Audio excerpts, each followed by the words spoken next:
Now let's look at Nigeria. The country is bracing for protests. There are 3 days to go. Thousands are expected to take to the streets on Thursday, on August 1st.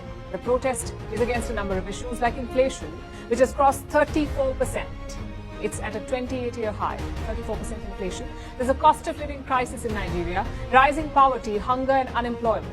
People are facing a number of problems and they've decided to voice their frustrations on August 1st. The protest will last for at least 10 days, at least that's the plan. They're being organized online using the hashtag #EndBadGovernance. Some of the protesters have been inspired by similar demonstrations elsewhere, in countries like Kenya and Uganda. Nigerians are also taking inspiration from their own protests, like the End SARS protest in 2020. But this time, there doesn't seem to be a clear goal in mind. This is like an umbrella protest against everything going wrong and the people responsible for the mess. In other words, Nigeria's government, under President Bola Tinubu. The powers that be are afraid. They're doing everything to dissuade the protesters. We told you what happened last week, how Nigeria's police and army issued warnings, and how the government decided to raise the minimum wage. But those measures did not work. The protests were not called off. So the government decided to roll out more incentives. On Friday, they advertised job vacancies at the Nigerian National Petroleum Company. This is the state-run oil company.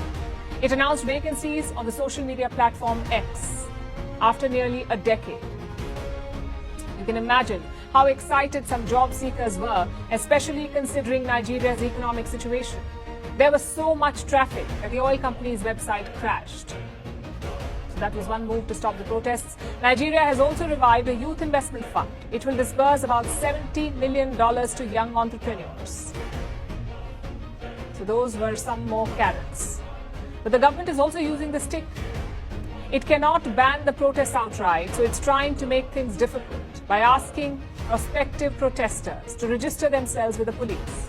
All the groups who want to protest need to submit some information, like the details of the group leaders, their planned protest routes, their assembly points, expected duration of the protest, and the measures that they're taking to prevent bad actors from hijacking the protest. That is a lot of paperwork. And it seems the onus of stopping goons has been shifted. The government's goal is quite clear here, to exhaust the protesters even before they begin.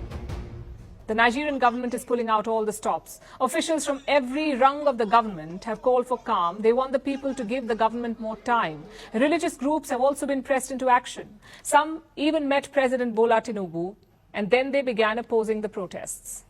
The result is this: Nigeria is even more divided. Most protesters want to demonstrate peacefully, but there are also many who do not want to join them because they fear the negative consequences, like possible looting, destruction of public property, violence and police brutality. The Nigerian government has been highlighting all these risks. So what will be the result on August 1st? Will the protests manage to stay peaceful, or will anarchy be unleashed? We'll be tracking this for you.